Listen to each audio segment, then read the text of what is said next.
Ce serait très prétentieux de penser qu'en 1 heure, nous allons traiter d'un sujet si vaste que les lettres aux 7 églises d'Asie d'Apocalypse 2 et 3. Des lettres que je crois vous avez lues.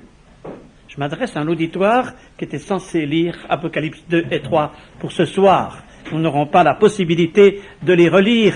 Alors j'aime à croire que vous suivez dans votre lecture et que vous précédez les sujets que nous abordons ensemble.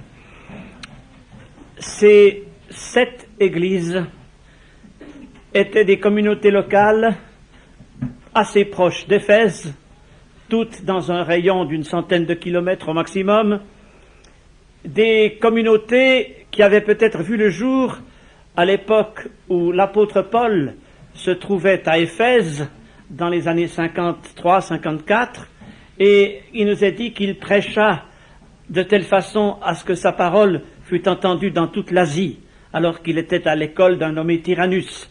Vous avez ce récit dans Acte 19. C'est donc probablement des fruits directs ou indirects du ministère de l'apôtre Paul que ces 7 églises ont vu le jour. Mais ça ne veut pas dire qu'il n'y avait que 7 églises dans cette province Asie. Le premier siècle a été un siècle de réveil spirituel extraordinaire, et l'on a couramment dit que si l'Église primitive avait continué sur sa lancée du début, eh bien le monde entier serait devenu chrétien en 1 ou 2 générations. Donc il y avait un essor absolument exceptionnel aux jours historiques de l'apôtre Paul et peu après. Et puis l'apôtre Jean s'adresse à ces communautés en l'an 95, soit une génération, pour ne pas dire une génération et demie, après l'origine de ces églises, et il trouve différentes situations. À Éphèse, qui était la localité où vivait l'apôtre Jean, eh bien, il y avait toujours des œuvres, toujours du travail, toujours la bonne doctrine, toujours de la foi, mais il n'y avait plus le premier amour. Et le premier amour, c'est quelque chose d'essentiel. J'attire votre attention sur le fait que l'apôtre Paul, s'adressant à l'église d'Éphèse, le dernier mot qu'il adresse dans son épître à l'église d'Éphèse, c'est que le Seigneur vous remplisse d'un amour inaltérable. Et puis cet amour s'est altéré en 30 ans, 35 ans, 40 ans, de telle façon que le Seigneur doit faire un reproche à cette église: tu as abandonné ton premier amour. L'église d'Éphèse, c'était l'église du premier amour. Il y avait l'église de Smyrne, et à Smyrne, il y avait des martyrs, il y avait des situations difficiles, on souffrait, d'où le langage de cette lettre, où il y a constamment ces mots: tribulation, épreuve, souffrance, et même mort. Cette église connaissait les persécutions. Puis il y avait l'église de Pergame, cette église de Pergame qui s'était ouverte dans une localité où l'idolâtrie était très développée, pour la simple raison que c'était une des villes les plus importantes de l'Antiquité, et qu'à Pergame, on mêlait tout. Alors Satan avait son trône à Pergame, et puis là, Dieu suscite une église. Cette église est devenue l'église du mélange. Et Dieu n'aime pas le mélange. Et la lettre à l'église de Pergame, vous l'avez vu, elle est particulièrement sévère. Dieu réprouve ce qui se passe dans cette église de Pergame. Puis il y avait l'église de Thyatire, où alors les œuvres étaient plus nombreuses après qu'avant, d'où cette phrase: tes œuvres, tes dernières œuvres plus nombreuses que les premières. Mais il y avait un faux enseignement, et il y avait une prophétesse surnommée Jézabel qui enseignait et séduisait les serviteurs de Dieu. Une situation que le Seigneur réprouve au plus haut point. L'église de Thyatire était en triste situation. Puis il y avait l'église de Sardes. Sardes, une ville qui vivait de la réputation de son passé glorieux sur le plan de l'histoire, et sur le plan spirituel, c'est comme si ça avait déteint sur l'église, de telle façon que l'église vivait aussi sur la réputation du passé, et le Seigneur doit lui dire: souviens-toi comment tu as entendu et reçu, et garde la parole. Puis il y avait l'église de Philadelphie, qui elle était très faible, mais alors avait une puissance formidable parce qu'elle était attachée à la parole de Dieu. De ce fait, elle était devenue missionnaire, et cette église a été en quelque sorte employée par le Seigneur pour évangéliser toute cette région. On a trouvé des traces de l'évangélisation de l'église de Philadelphie jusqu'au XIVe siècle de l'ère chrétienne. Ce qui fait bien exception par rapport aux autres églises dont on perd les traces dans les premiers siècles. Et puis il y avait encore l'église de Laodicée. Laodicée, une ville super riche. Laodicée qui avait été détruite par un tremblement de terre et l'Empire romain avait offert son assistance financière pour reconstruire la ville et les Laodicéens ont refusé. Ils avaient assez d'argent dans leurs banques. Du reste, les banques de Laodicée étaient connues dans toute l'Antiquité. Et puis, à Laodicée, on fabriquait des vêtements. Et à Laodicée, il y avait une université médicale. Et puis, on venait se soigner, se faire guérir des yeux. Et puis, c'est à cette église que le Seigneur dira, tu es riche, tu crois que tu es riche, mais tu es pauvre, misérable, aveugle et nu. Terrible situation d'une communauté du vivant de l'apôtre Jean à cette fin de 1er siècle. Vous voyez donc cette église, prise peut-être parmi des centaines d'autres, mais cette église montrant en quelque sorte un état spirituel, et c'est bien ce que voulait faire ressortir le texte de l'Apocalypse, parce que l'Apocalypse est un livre prophétique, et il faut toujours rechercher le fil prophétique au travers de ce que nous lisons dans l'Apocalypse. Éphèse, l'église du premier amour, Smyrne, l'église de la souffrance, Pergame, l'église du mélange, Thyatire, l'église de la tradition, Sardes, l'église du sommeil, Philadelphie, l'église missionnaire, l'église de la fidélité, et puis Laodicée, l'église des illusions. Maintenant, le cheminement du peuple de Dieu dans l'Ancien Testament a suivi en quelque sorte les mêmes étapes. J'aimerais qu'on mette le rétroprojecteur et puis que vous ayez sous les yeux ces 7 aspects de ces églises avec leur titre, ou ce qui peut résumer l'activité, l'église du premier amour, l'église de la souffrance, et ainsi de suite. Et je vous rappelle que le peuple d'Israël a aussi commencé comme ça. Quand le peuple d'Israël était appelé hors d'Égypte, mais c'était le feu du premier amour. Ils auraient fait n'importe quoi, les Israélites sortant d'Égypte. Ils ont même dit au Seigneur, nous ferons tout ce que tu nous diras. C'était le premier amour. Mais ça n'a pas duré. Et après, il y a eu des temps de souffrance. C'était le temps du désert. Et Israël a souffert pendant 40 ans dans un désert de tribulation, de souffrance et d'épreuves. Puis après, il y a eu le mélange en Israël. Vous vous souvenez que quand Israël est arrivé dans les plaines de Moab, alors les Moabites leur ont proposé de l'idolâtrie. Et puis les filles de Moab ont invité les fils d'Israël à leur danse et à leur culte, et ça a été une punition très sévère de la part de Dieu, puisqu'Israël avait désobéi. Le mélange s'était installé en Israël.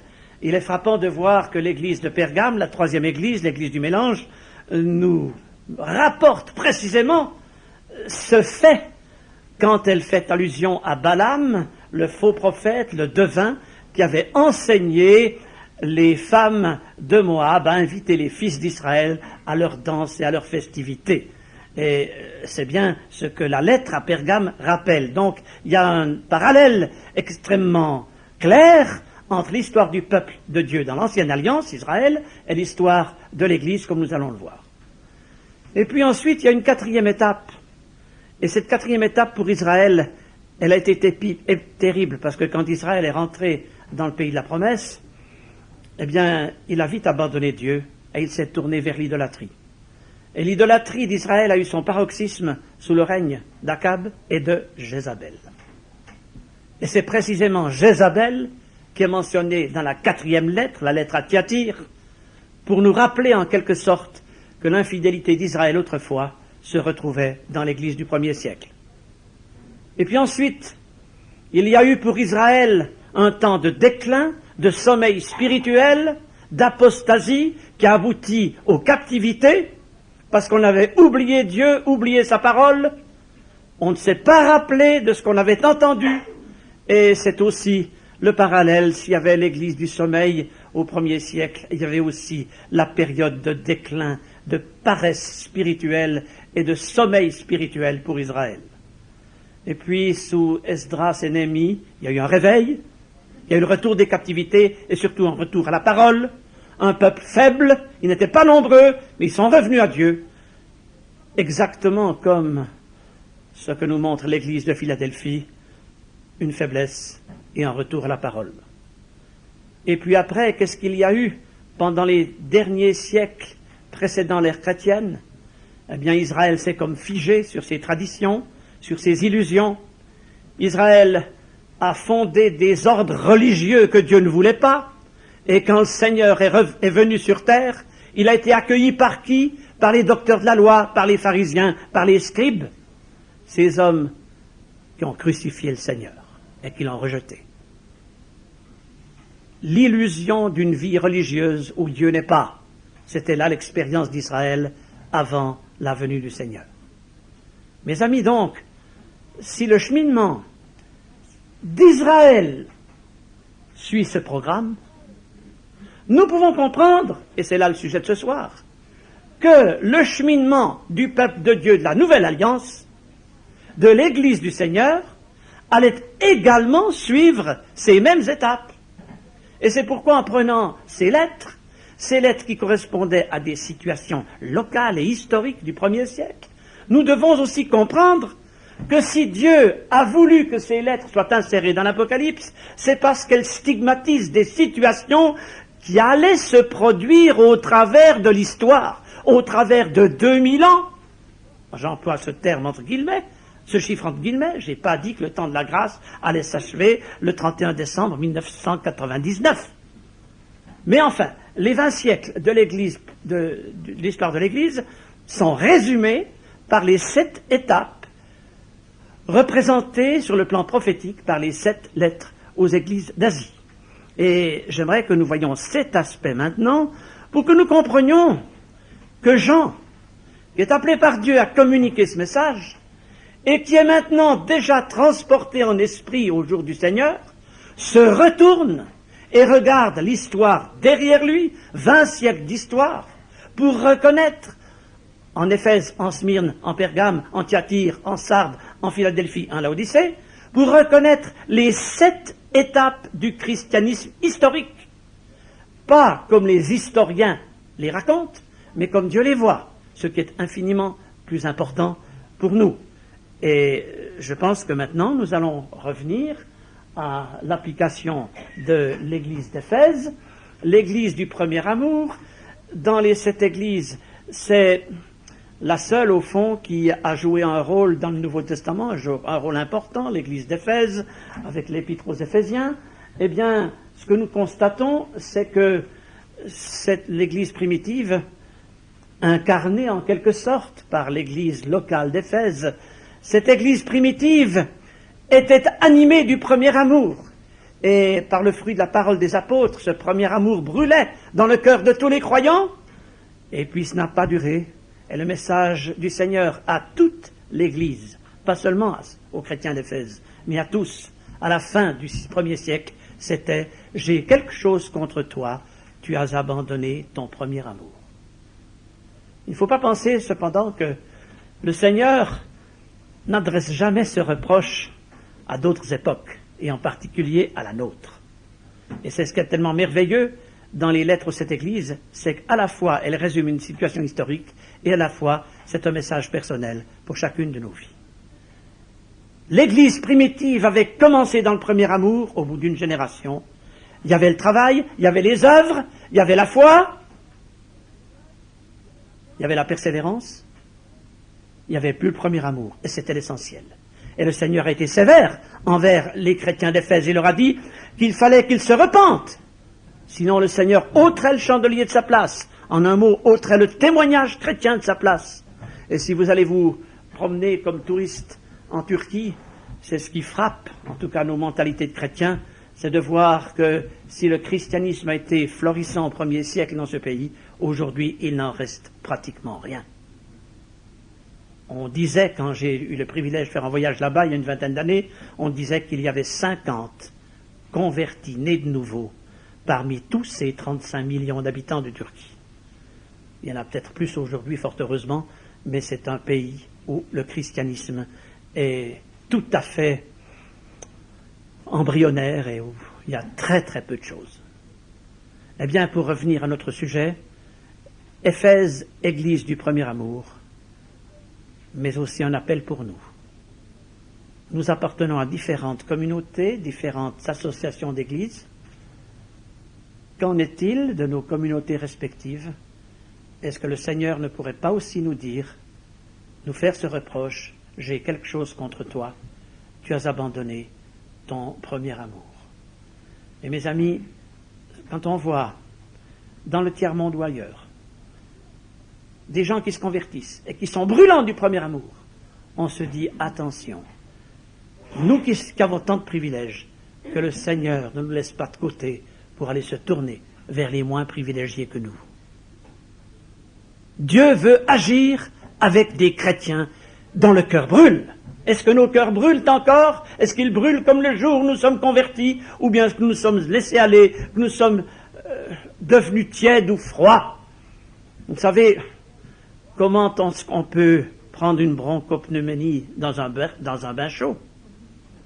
Tout simplement en s'endormant dans le bain. Eh oui. Et vous savez, le bain chaud du réveil nous a visités, certains d'entre nous. Nous avons été privilégiés pour ce que nous avons reçu. Mais le sommeil est si vite là que le Seigneur nous donne ce premier amour qui remplissait le cœur de cet Indien. J'ai lu cette histoire la semaine passée. Cet Indien qui avait écouté la radio, qui s'était converti par la radio.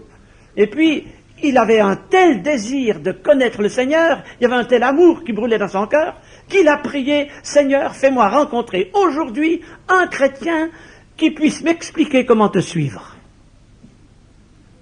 Il était là tout seul, il ne connaissait aucun chrétien. Il monte dans un autobus, et ces autobus des Indes sont surchauffés, les voyages durent des heures sur des routes caouteuses, et il se trouvait qu'il y avait dans cet autobus un blanc. Et ce chrétien, enfin ce nouveau converti, s'est dit peut-être que ce blanc est chrétien. Et ce blanc était effectivement un chrétien, mais voyez-vous, ça lui tombait dessus de prendre ce bus, parce que c'était un voyage long, puis il faisait chaud, enfin, il y avait tout pour contrarier. Et voici cet Indien qui s'approche de ce blanc. Est-ce que vous êtes chrétien? Oui. Eh bien, j'ai prié pour vous ce matin, parce que j'ai demandé au Seigneur de rencontrer un chrétien qui puisse m'expliquer comment suivre le Seigneur. Alors le voyage s'est transformé pour les deux, au lieu d'être une corvée, ça a été une oasis de fraîcheur. Ils ont échangé leur foi. Ça fait plaisir d'entendre des histoires du premier amour, n'est-ce pas? Eh bien, mes amis, je pense que le Seigneur nous attend aussi là. Et si nous étudions l'Apocalypse, eh bien, je crois que c'est peut-être chacun qui devrait se placer devant le Seigneur pour qu'il nous montre où nous en sommes. Mais je reviens à la question historique. À la fin du 1er siècle, l'Église d'Éphèse avait abandonné l'essentiel, le premier amour. Et le Seigneur s'adresse à cette Église pour lui donner l'occasion de se repentir. Il y eut une deuxième étape dans l'histoire du christianisme, c'est celle qui est en quelque sorte représentée par l'Église de Smyrne, l'Église de la souffrance. Elle dura cette étape du 1er au 3e siècle, ou si vous préférez, du début du 2e au milieu du 4e siècle. On l'appelle couramment l'Église des catacombes. Ça a été un temps de persécution terrible. Je vous rappelle qu'à l'Église de Smyrne, le Seigneur a dit « Je connais ta souffrance, ta tribulation ». Le Seigneur s'est identifié à la souffrance de cette Église. Eh bien, elle était prophétique en quelque sorte de ce qui allait se passer pendant les 3 premiers siècles de l'ère chrétienne, où les chrétiens ont été systématiquement poursuivis, persécutés, torturés, et devaient se réfugier dans les catacombes sous Rome pour chanter des cantiques, pour adorer le Seigneur et pour prier. Et combien ont connu le martyre? Mais quand il y avait un martyr, il y en avait 10 qui se levaient pour le remplacer. Si bien qu'au début du 4e siècle, les chrétiens dans l'Empire romain étaient devenus tellement nombreux que Constantin a voulu se rallier les suffrages des chrétiens Et c'est pourquoi, en 313, il a fait du christianisme dans l'Empire romain religion d'État. Ça a été une époque glorieuse pour le christianisme, parce que chaque fois que l'Église est persécutée, chaque fois, il y a croissance. Et il n'y a qu'à voir ce qui se passe. Ce qui s'est passé ces dernières années dans les pays de l'Est, ce qui se passe aujourd'hui en Chine ou dans d'autres pays, ce qui se passe même dans les pays musulmans, pour savoir que la persécution est parfois salutaire aux chrétiens. Après l'Église de la souffrance, l'Église du mélange. Que s'est-il passé au IVe siècle? Constantin a fait du christianisme religion d'État, et nos manuels d'histoire prétendent ceci. C'est alors que l'Empire romain est devenu chrétien. C'est un pur mensonge, si un mensonge peut être pur. Non, mes amis, c'est pas l'Empire romain qui est devenu chrétien, c'est l'Église qui est devenue païenne. Et c'est tout à fait différent. Parce que quand le christianisme a été proclamé religion d'État, on n'a pas démoli les temples d'idoles, on leur a donné des noms de saints. On n'a pas abattu les statues qui se trouvaient à l'intérieur, mais les statues qui s'appelaient Vénus, on les a appelées Marie, et ainsi de suite. Et l'Église du mélange s'est installée dans ce IVe et Ve siècle, et on peut dire que la chrétienté ne s'est jamais remise de ce mauvais départ, puisqu'aujourd'hui, là encore, le mélange est une plaie terrible qui affecte toute la chrétienté. Eh bien, que dit le Seigneur à l'église de Pergame? C'est que non seulement il est contre ce mélange, mais il dévoile avec la dernière sévérité les actes répréhensibles. Et il emploie justement cette image de l'Ancien Testament, cette image de Balaam, le devin, ce devin qui a enseigné les femmes de Moab à séduire les fils d'Israël pour qu'ils se donnent à l'idolâtrie. Et c'est bien ce qui s'est passé au IVe, Ve siècle sur le plan spirituel, parce que l'idolâtrie s'est mêlée aux éléments de l'Évangile, si bien que tout était préparé pour la 4e étape de l'histoire du christianisme, et je crois qu'on devrait appeler désormais l'histoire de la chrétienté, parce que parfois c'est plus chrétien du tout.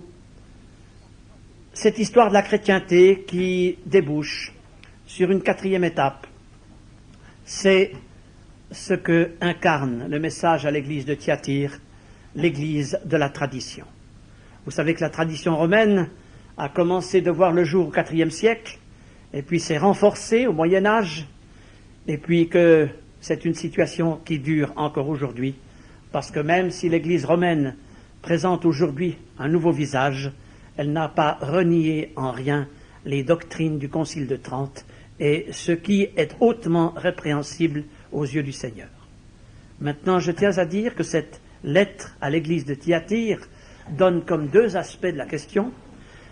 Cette lettre à l'Église de Thyatire nous parle d'une certaine Jézabel, prophétesse qui enseigne et séduit les serviteurs. Et le Seigneur lui dit, je lui ai donné du temps pour qu'elle se repente, mais elle ne veut pas se repentir. Bien à côté de cela, le Seigneur se souvient des innombrables victimes qui ne sont pas responsables de cette situation. Alors il se tourne vers eux pour leur dire, et vous qui n'avez pas connu les profondeurs de Satan, je ne mets pas sur vous d'autres fardeaux, sinon ce que vous avez, retenez-le jusqu'à ce que je vienne. Et je pense, mes amis, que face à ce que représente l'Église romaine, nous devons avoir l'œil sur ce langage de cette lettre pour comprendre comment le Seigneur entrevoit du ciel la situation. Il y a d'innombrables victimes de l'Église catholique qui ne sont pas responsables du terrible état de l'enseignement de cette Église. Ils sont victimes, mais ils aiment le Seigneur. Mais ils croient dans la divinité de Christ. Et d'innombrables catholiques sont sauvés. Et nous devons, en nous approchant des catholiques, bien se dire que s'il y a dans l'Église romaine des choses que le Seigneur n'approuve pas, ce n'est pas la faute des innombrables victimes. Cette lettre à l'Église de Thyatire que vous avez lue aujourd'hui vous montre que le Seigneur lui-même tient compte de la différence. Mais il dit de cette Jézabel séductrice qui enseigne, Je lui ai donné du temps pour se repentir. Elle ne veut pas se repentir. Et mes amis, ce temps a été donné à l'Église romaine qui s'est peu à peu imposée, pas seulement au Moyen-Âge, mais qui, en 1991, est encore à prescrire des choses que le Seigneur désapprouve au plus haut point. Je lui ai donné du temps pour se repentir. Elle ne veut pas se repentir. Alors faisons bien la distinction entre les victimes et le système. Dans les lettres aux 7 églises d'Asie, il y a encore un fait sur lequel j'aimerais attirer votre attention. C'est que même les noms de ces différentes villes et leur signification en grec fait partie du message des 7 lettres. Éphèse veut dire désirer. Le Seigneur désirait le premier amour dans son Église. Smyrne veut dire myrrhe. La myrrhe, c'était un analgésique qu'on donnait aux mourants ou à ceux qui souffraient. Et l'Église de Smyrne souffre. Pergame, c'est la décomposition des deux mots pour le mariage. Et à Pergame, il y avait un terrible mélange, un terrible mariage entre ce que Dieu réprouve, c'est-à-dire l'idolâtrie et la sainteté. À Thyatire, il y a l'évocation du mot sacrifice. Thyatire dérive du verbe grec tuo, qui veut dire sacrifier. Et quel est le système religieux qui perpétue un sacrifice quotidien, offrant tous les jours le corps, le sang, l'âme et la divinité de Christ au travers de la messe? Il y a une 5e église, c'est l'église de Sardes. Et Sardes veut dire échapper, ou ceux qui échappent. Du reste, la sardoine était une amulette qu'on portait pour échapper au mauvais sort. Il y a dans l'histoire eu un mouvement merveilleux au XVIe siècle qui a fait échapper des multitudes à l'étreinte de la domination romaine. J'ai nommé la Réforme. Mais après une ou deux générations, et après ces géants de la foi qu'ont été les réformateurs, qu'est devenu ce mouvement? Oui, il y a eu des hommes fidèles, il y a eu les Huguenots, il y a eu ceux qui n'ont pas hésité d'affronter les galères, d'affronter les privations, les cachots pour être fidèles au Seigneur. Mais qu'est devenue l'Église réformée dans son ensemble? Elle s'est endormie après le réveil. Elle est devenue l'Église du sommeil. Et ce sommeil, le Seigneur aimerait en quelque sorte secouer cette Église de son sommeil lorsqu'il lui dit « Aujourd'hui encore, souviens-toi de ce que tu as entendu et repens-toi ». Et l'Église protestante est amenée par le Seigneur à se souvenir de la parole reçue au XVIe siècle, à retrouver ce message, à retrouver ce feu qui brûlait à ce moment-là, et à retrouver aussi ce que le Seigneur avait donné à ce moment-là, le plus puissant réveil de l'histoire. Après l'église de Sardes, ce sera l'église de la fidélité. Au XIXe et XXe siècle, Dieu suscite, ici et là, des vocations missionnaires.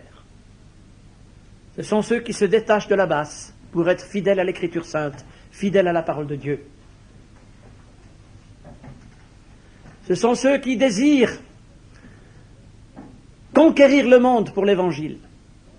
Et il est indéniable que le XIXe et le XXe siècle ont été des siècles de mission. Ce sont la plupart, ces missionnaires sont la plupart sortis d'églises qui s'étaient détachées de la masse pour être fidèles à la parole de Dieu. Et quand on lit la lettre à l'église de Philadelphie, on voit que c'est là ça que le Seigneur fait ressortir. Le Seigneur fait ressortir la fidélité à sa parole. Philadelphie est faible, mais elle est fidèle à la parole. Et le résultat, c'est que le Seigneur lui dit, parce que tu as gardé la parole de la persévérance en moi, je te garderai à l'heure de la tentation qui vient sur tous les habitants de la terre. Et ça a été le propre de ces mouvements évangéliques que Dieu a bénis au XIXe, au XXe siècle, si bien que des multitudes sont entrées en contact avec l'Évangile parce qu'il y a des hommes qui sont partis. Et comme l'église historique de Philadelphie du 1er siècle a été missionnaire, eh bien de même, dans ces temps de la fin, Dieu a suscité ici et là des mouvements qui ont été abondamment bénis et dont nous sommes tous en quelque sorte redevables, parce que je pense que tout cet auditoire a reçu quelque chose de ces mouvements missionnaires, des œuvres qui ont été suscitées à ce moment-là, de ceux que Dieu a appelés et qui sont venus prêcher l'Évangile là où nous sommes nés, là où on a grandi, afin que cette parole puisse nous atteindre. Et puis, pour compléter le tableau, j'en arrive à l'église de Laodicée, cette église des illusions. Et vous avez lu cette lettre. Vous avez été extrêmement sévère, vu que le Seigneur était extrêmement sévère dans ses avertissements à cette église. Parce que tu n'es ni froid ni bouillant et que tu es tiède, je te vomirai de ma bouche. C'est un langage fort. À Laodicée, on avait tout, on n'avait besoin de rien. À Laodicée, on était riche. À Laodicée, on croyait guérir les autres, on croyait vêtir les autres, on croyait donner son argent, on croyait prêter de l'argent à d'autres. Les banques de Laodicée étaient connues partout. Et puis, mes amis, ça incarnait une situation terrible. Tu crois que tu es riche, mais tu es pauvre. Tu crois que tu es vêtu, mais tu es nu. Tu crois que tu vois, tu es aveugle. Et c'est pourquoi le Seigneur plaide avec cette dernière église qui vit dans l'illusion et qui peut correspondre, mes amis, à une situation qui se prépare sous nos yeux en notre XXe siècle. Une super église où l'on supprime toutes les différences, où l'on renie toutes les origines spirituelles. Une super église où on veut avant tout impressionner le monde par la grandeur, par la richesse, par la philosophie trompeuse. Une super église menée par un super pape, une super église qui se forme sous nos yeux et dont l'écuménisme pave la voie. Et vous savez que le Nouvel Âge est encore une philosophie qui vient se greffer sur cette situation et compliquer les choses. L'église des illusions, typifiée par l'église de Laodicée, elle est celle qui renie le Seigneur et que le Seigneur ne peut pas supporter. C'est pourquoi il veut la vomir de sa bouche. Et vous pensez que cette parole est forte? Et si le Seigneur dit qu'il vomit de sa bouche, est-ce que ça veut dire alors qu'il rejette ceux qu'il a sauvés? Attention! Il y a des gens qui disent « Moi j'ai perdu mon salut ». Est-ce qu'on peut perdre son salut une fois qu'on l'a reçu? Non, mes amis. Regardez la lettre à Laodicée.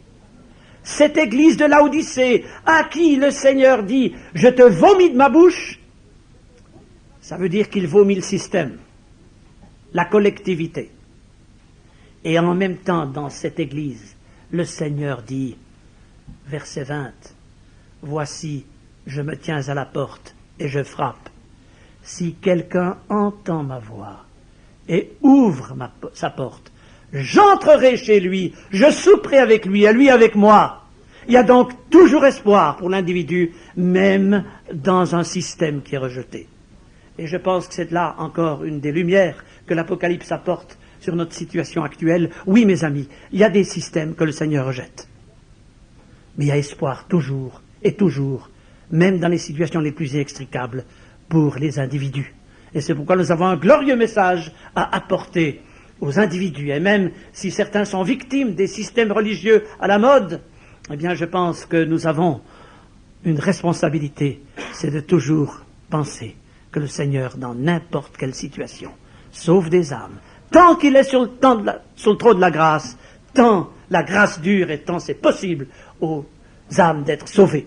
Même si elles sont dans un système, même si elles ont été mal enseignées, même si elles sont dans l'église du sommeil, dans l'église des illusions ou dans l'église de la tradition. J'attire votre attention que ces 4 dernières situations, l'église romaine, l'église réformée, l'église évangélique et la super-église écuménique, cohabitent en notre XXe siècle. Si l'on peut dire dans une certaine mesure que la situation de l'Église primitive, de l'Église des catacombes et de l'Église de Constantin ne subsistent plus aujourd'hui, ces 4 dernières situations existent en notre époque, cohabitent, et nous avons à faire face à cela. Maintenant, il est frappant de voir que dans ces lettres aux 7 églises, il y a des points communs. Et j'aimerais vous poser une question.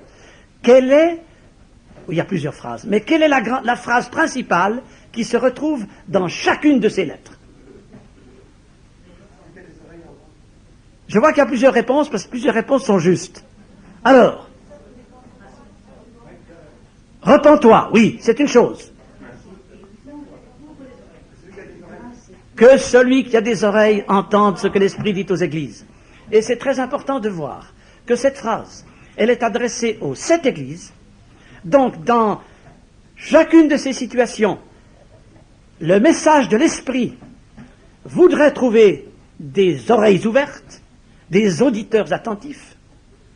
Mais j'attire votre attention sur le fait que dans les 3 premières lettres aux églises d'Asie, cette phrase se trouve avant la conclusion qui s'ouvre par les mots « à celui qui vaincra », tandis que dans les 4 dernières, cette même phrase se trouve à la fin, après.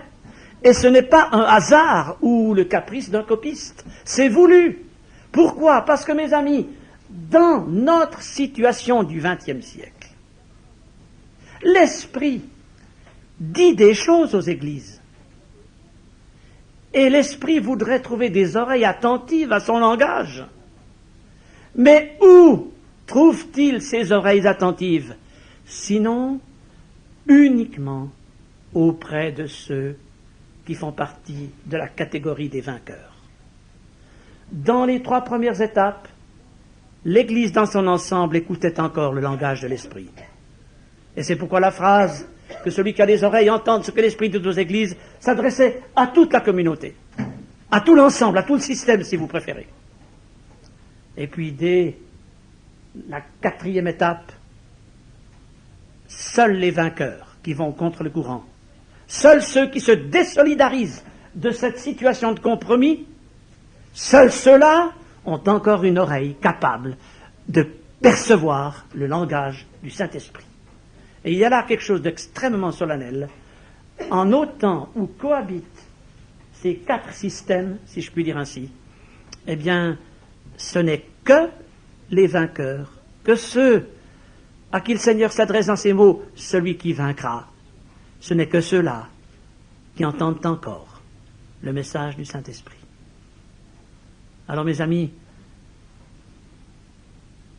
qu'il nous soit donné, comme nous l'avons chanté, de croire au Saint-Esprit, cet esprit de sagesse, de puissance, qu'il nous soit donné d'ouvrir nos cœurs au Saint-Esprit, et que nous comprenions que dans les temps de la fin, le Seigneur cherche, ici et là, des hommes, des femmes, encore capables d'entendre le langage du Saint-Esprit.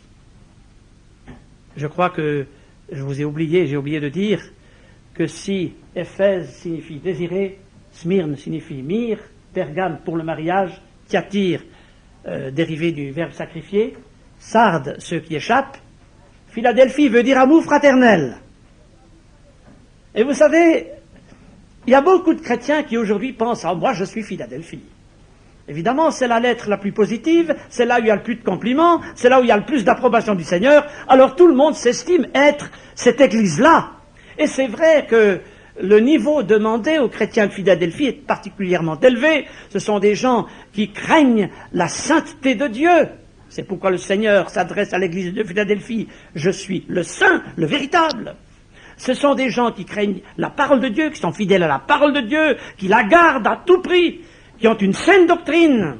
Ce sont des gens qui croient à la puissance de Dieu. Ce sont des gens qui ont une position. Quand nous lisons cette phrase, celui qui ouvre et personne ne ferme, celui qui ferme et personne n'ouvre, c'est une allusion à la position en Christ.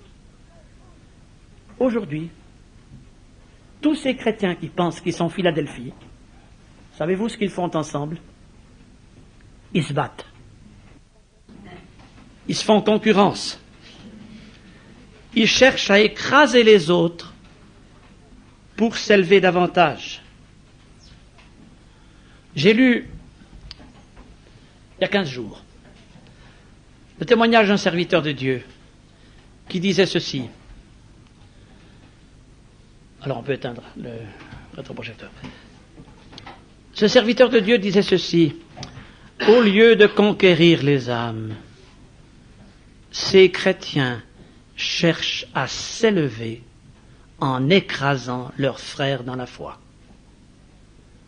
Triste tableau des gens qui se croient Philadelphie, qui deviennent des fanatiques, pour ne pas dire des intégristes de l'Évangile, et qui font beaucoup plus de mal que de bien. Pourquoi? Parce qu'ils ont oublié l'essentiel, l'amour fraternel. Philadelphie. Si c'est juste que nous manions l'épée de l'esprit, il faut aussi, mes amis, respecter nos frères, nos sœurs en Christ. Et même ne pas nous improviser en juge sur nos frères, nos sœurs en Christ, les aimer, les considérer, et chercher à trouver en eux ces enfants de Dieu que le Seigneur aime. Les considérer comme le Seigneur les considère. C'est pas à nous de les juger, c'est au Seigneur. Et je crois que l'Église serait infiniment plus puissante si elle se battait moins et si elle mettait en avant les principes élémentaires de cette lettre à Philadelphie. D'autant plus que l'état spirituel de Laodicée nous menace tous, d'autant plus que nous avons un ennemi commun qu'il nous faut combattre, et que cet ennemi commun, il faut le voir là où il est. Et Satan ricane quand il voit que les chrétiens perdent leur temps à se chamailler, alors que nous ne combattons pas les questions beaucoup plus importantes, l'occultisme qui prend possession des âmes, les fléaux de l'immoralité, de la drogue et tant d'autres adversaires de l'Église qui sont des choses jugées secondaires par tant de chrétiens, alors que nous sommes dans ces temps de la fin, avec ces périls-là. Eh bien, j'avais à cœur, mes amis, devant la richesse de ces 7 lettres, que nous en tirions aussi un enseignement, que nous apprenions à nous aimer les uns les autres, que nous apprenions à nous considérer les uns les autres, que nous apprenions aussi à respecter ceux de nos frères comme plus excellents que nous-mêmes, que ce soit vraiment Philadelphie, face à Thyatire, face à Sardes et face à Laodicée. Et j'aimerais terminer cet exposé. Je suis bien conscient que j'ai été très rapidement sur beaucoup de vérités et qu'on pourrait tirer encore beaucoup d'enseignements de ces lettres.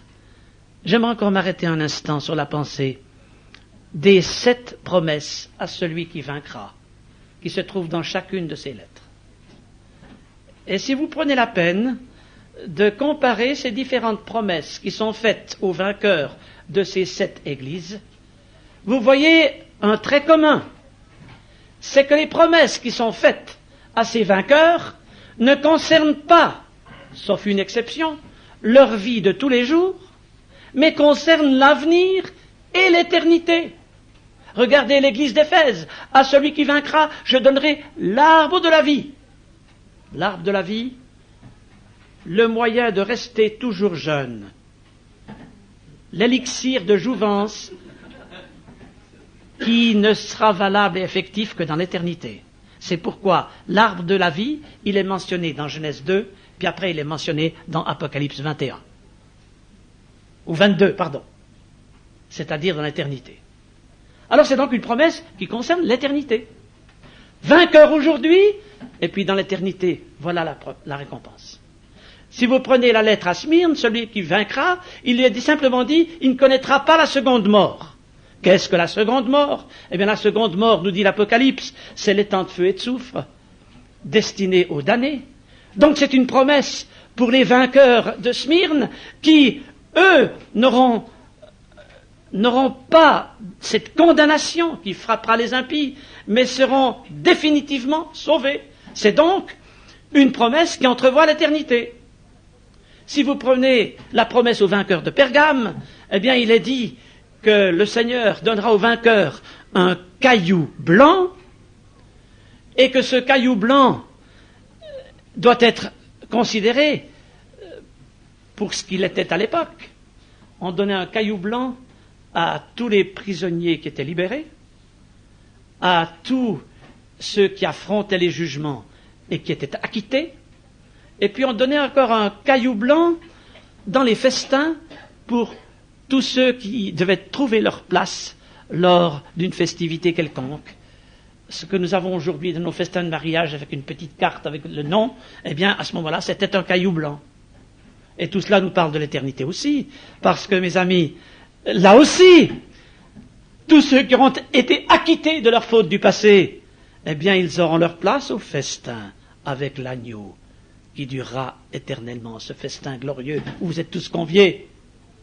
Et puis, si vous prenez la promesse à l'église de Thyatire, eh bien, il est question d'autorité sur les nations, mais pas une autorité humaine, une autorité avec Christ qui est l'étoile du matin.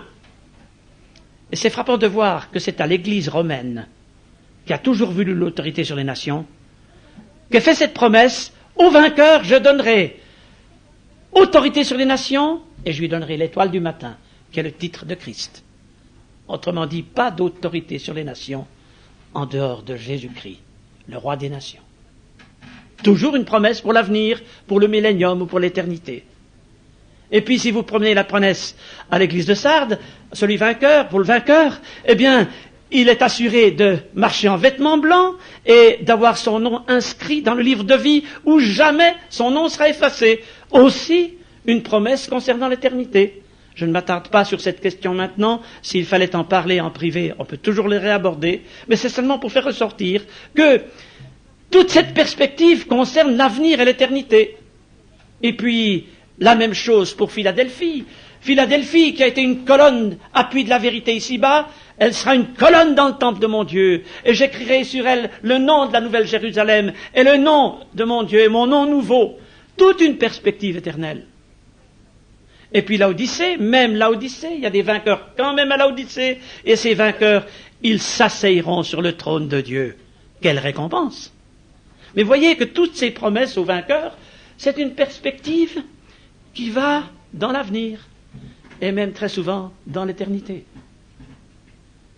Eh bien, il y a une exception. Voulez-vous lire Apocalypse 2, lettre à Pergame, verset 17. Je termine par là. Que celui qui a des oreilles entende ce que l'Esprit dit aux églises. À celui qui vaincra, je donnerai de la manne cachée, et je lui donnerai un caillou blanc, et sur ce caillou est écrit un nom nouveau que personne ne connaît, si ce n'est celui qui le reçoit. À celui qui vaincra, je donnerai la manne cachée. Et je pense qu'il ne s'agit pas d'une récompense concernant l'avenir seulement, concernant l'éternité seulement, mais qu'il s'agit de quelque chose de très précis qui est proposé aux vainqueurs aujourd'hui. Que peut bien représenter donc cette manne cachée? Eh bien, c'est de nouveau l'Ancien Testament qui illumine l'Apocalypse. Vous savez que pendant 40 ans, Israël était nourri de manne, mais les sacrificateurs qui travaillaient dans le tabernacle avaient une autre nourriture que le peuple.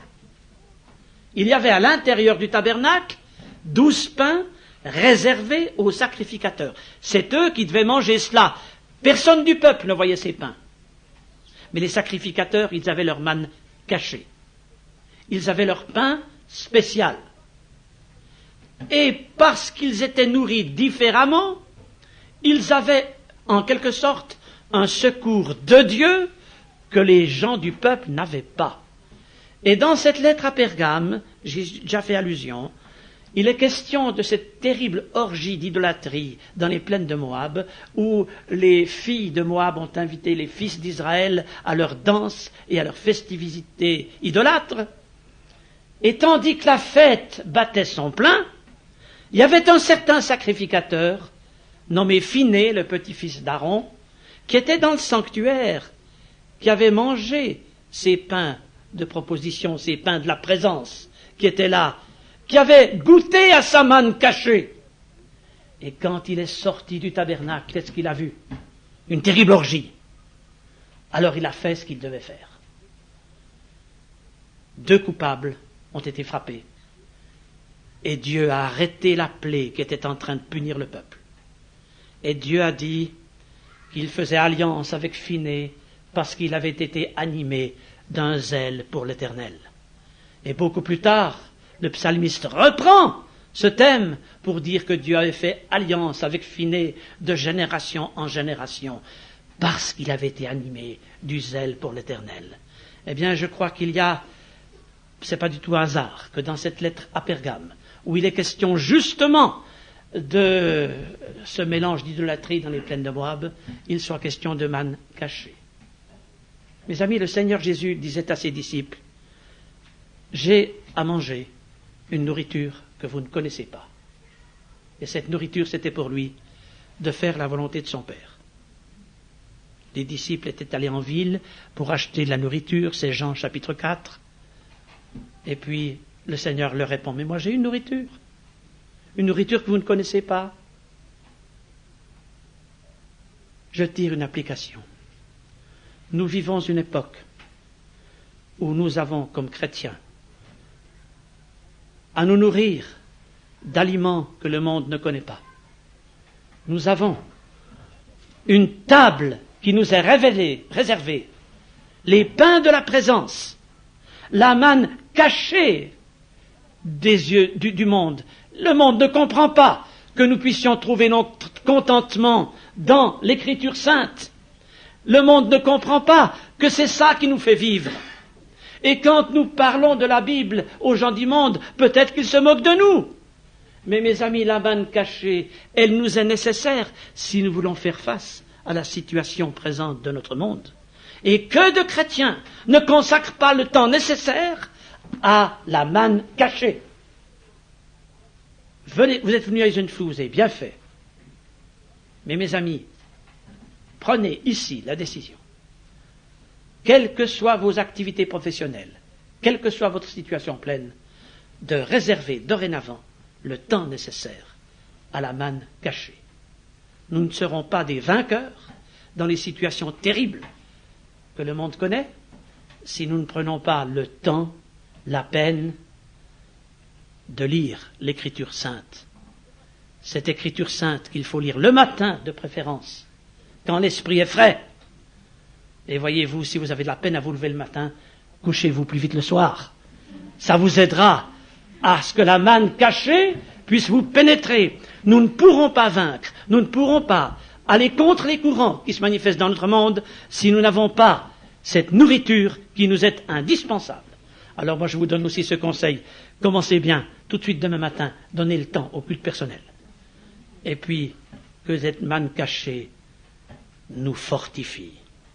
Vous connaissez ce passage de l'Épître aux Hébreux que je vous cite.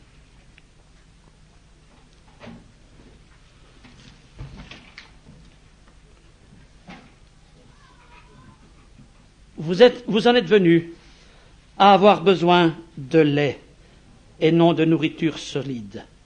Quiconque en est au lait n'a pas l'expérience de la parole de la justice, car il est un enfant.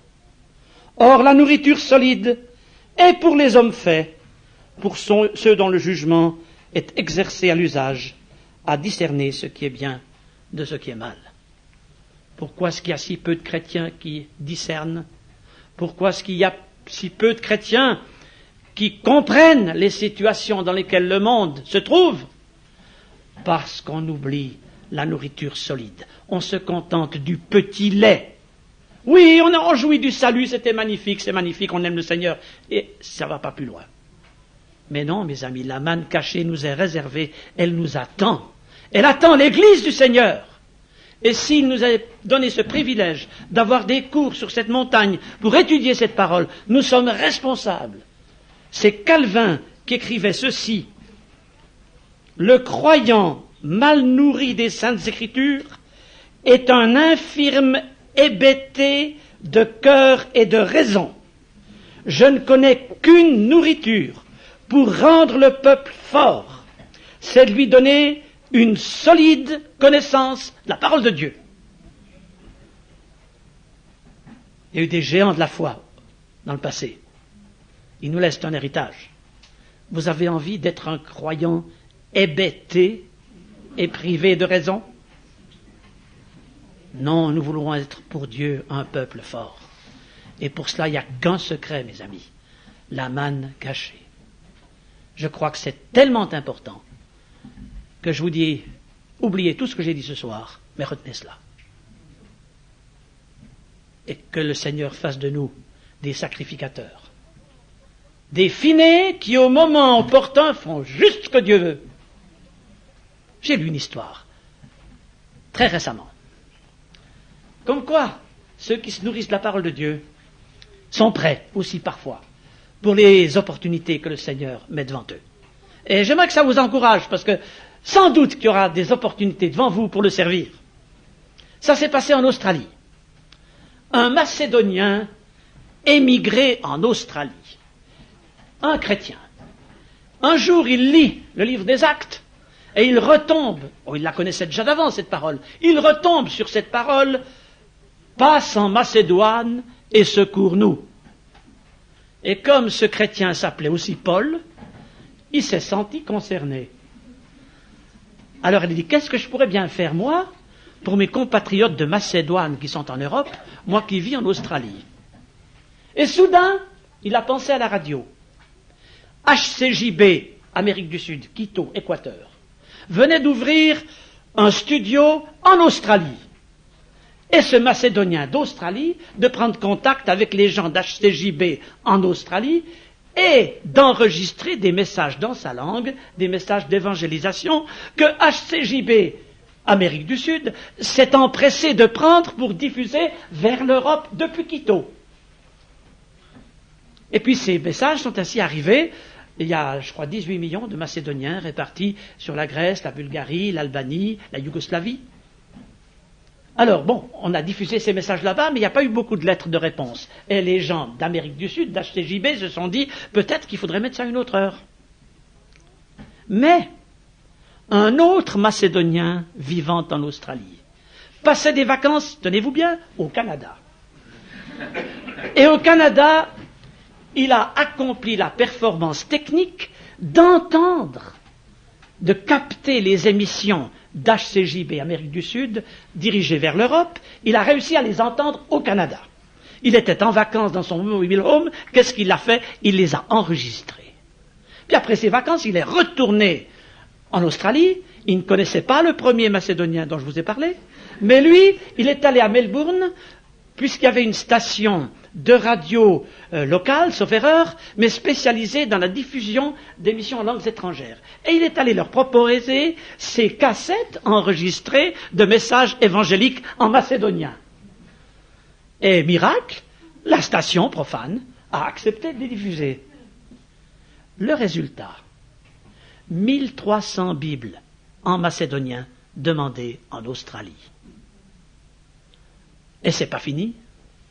Puisqu'il fallait atteindre les Macédoniens d'Europe, HCJB a envoyé les cassettes à une station chrétienne qui venait de s'ouvrir sur onde courte, station chrétienne, sur les rives de l'Adriatique. Et maintenant, les Macédoniens entendent très bien ces messages préparés en Australie, messages qui sont partis à Quito et de l'Amérique du Sud, qui sont allés en Europe. Et enfin, les peuples macédoniens sont secourus par la parole en réponse à l'appel de Dieu. Et quand j'ai lu ce témoignage, il y avait une conclusion. Voilà ce que le Seigneur peut faire avec quelqu'un qui est zélé pour lui. Mes amis, où est notre premier amour?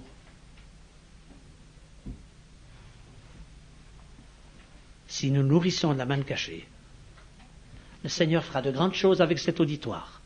Je le souhaite de profond de mon cœur. Amen. Nous allons chanter un cantique. Je laisserai M. Scheider conclure comme il le jugera bon après.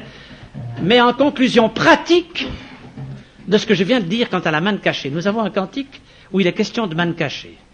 Alors mes amis, c'est un cantique que beaucoup connaissent par cœur. J'aimerais que vous le chantiez, vous qui le connaissez par cœur, comme si c'était la première fois que vous le chantiez. Et puis que les autres qui ne le connaissent pas le chantent aussi avec conviction. Nourris-nous, Seigneur, de ton pain de vie, manne cachée. Alors, c'est le 298. J'aimerais qu'on chante ce cantique assis, peut-être pour qu'on puisse d'autant mieux penser aux paroles et que ce soit une prière personnelle pour chacun.